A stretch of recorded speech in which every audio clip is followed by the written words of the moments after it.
Assalamualaikum warahmatullahi wabarakatuh. Perkenalkan, nama kelompok Arya Haki Fitriansyah 079 dan Bambang Harimurti 080. Berasal dari Prodi Akuntansi. Melakukan tugas video untuk mata kuliah perpajakan pada UMKM. Dosen pengampu yaitu Ibu Nala Safelia.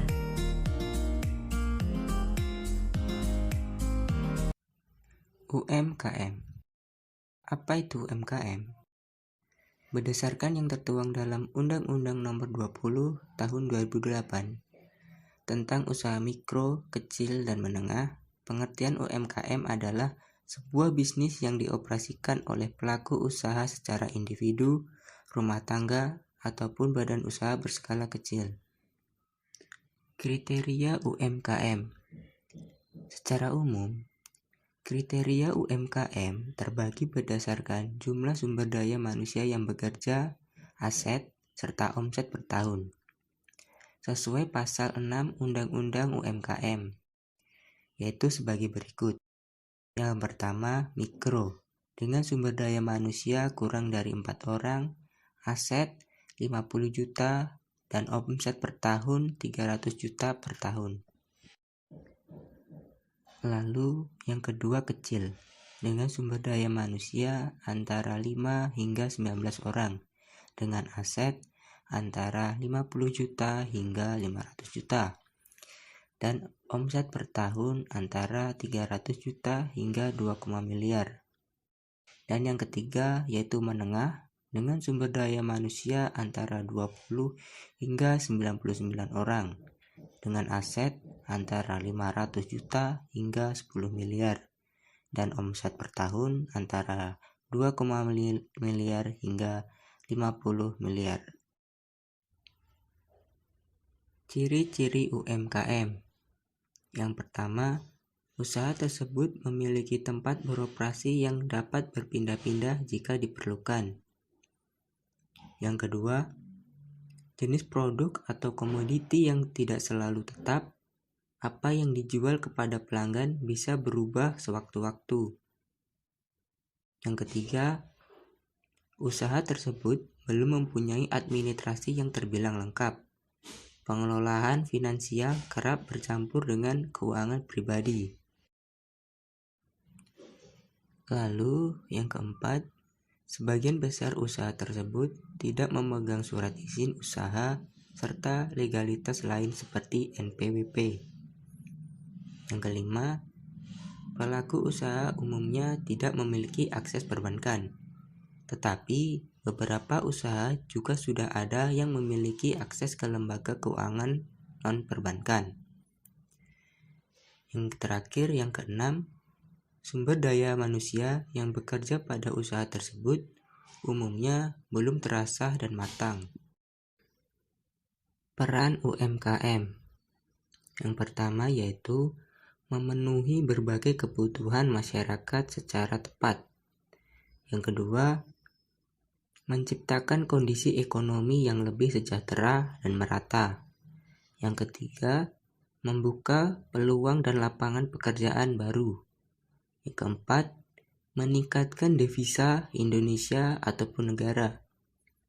Dan yang kelima, mendukung ekonomi Indonesia ketika situasi kritis.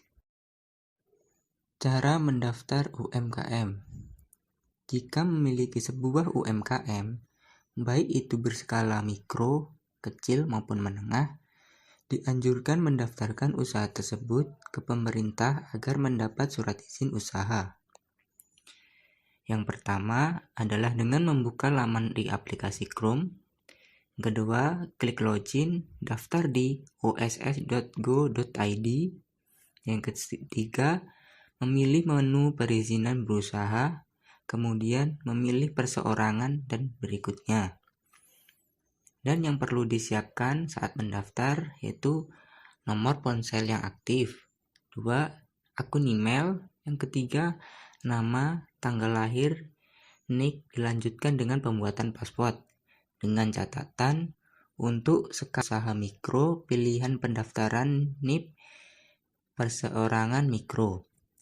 Dan yang kedua, untuk skala kecil, pilihan pendaftaran NIP perseroan kecil.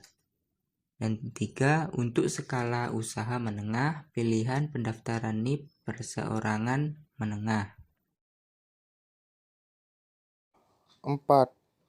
Kemudian untuk mengurus NIB atau nomor induk berusaha dan izin usaha, Anda perlu melakukan beberapa hal berikut.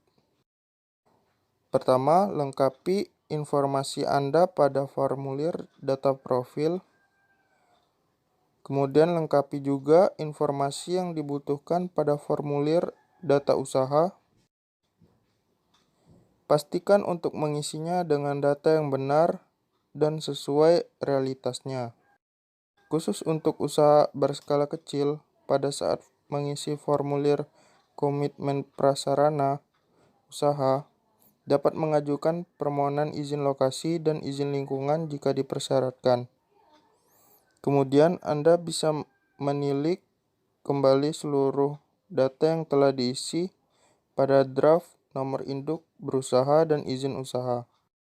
Terakhir, pengisian data sudah selesai dan bisa mengecek output NIB atau NIP dan izin usaha. Jika diperlukan, Anda juga bisa mencetak dalam format QR Code. Undang-Undang HPP pada UMKM. Selain nomor NIK menjadi NPWP, ada juga Undang-Undang HPP yang mengalami perubahan besar dalam ketentuan tarif PPh dan PPN. Tujuan Undang-Undang HPP tersebut untuk menata kembali sistem perpajakan, meningkatkan pertumbuhan perekonomian, mewujudkan sistem perpajakan yang lebih berkeadilan dan berkepastian hukum, serta meningkatkan kepatuhan sukarela wajib pajak. PPh terbaru pada UMKM.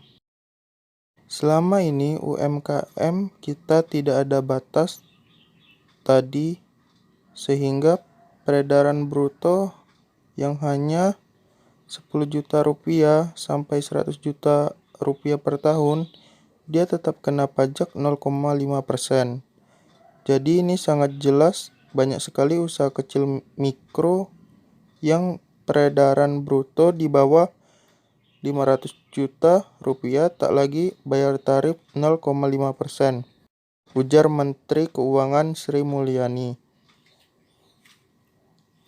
Setelah disahkannya Undang-Undang HPP 2021-2022, pemerintah bakal membebaskan PPh untuk UMKM perseorangan dengan penghasilan di bawah 500 juta rupiah per tahun.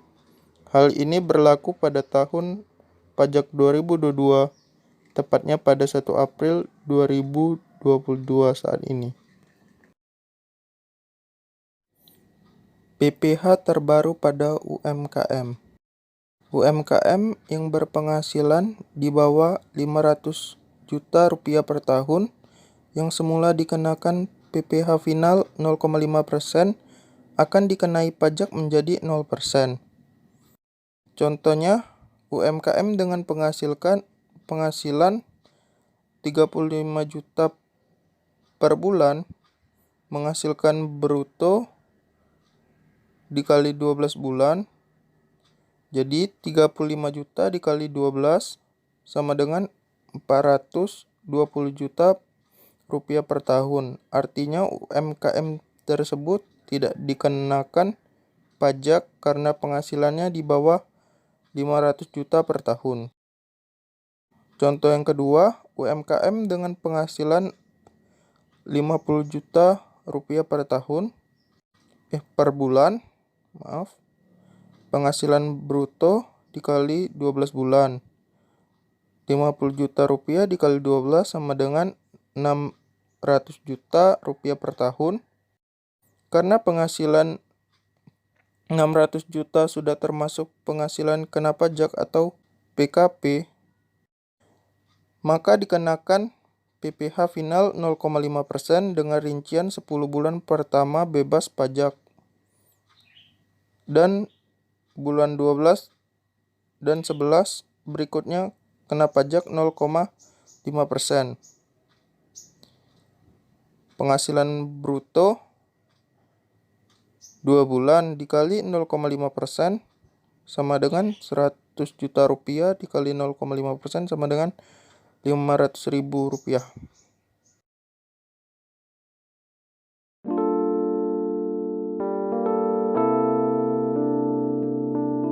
Saya ucapkan terima kasih kepada ibu yang sudah berkenan untuk saya wawancarai mengenai tugas kuliah tentang UMKM.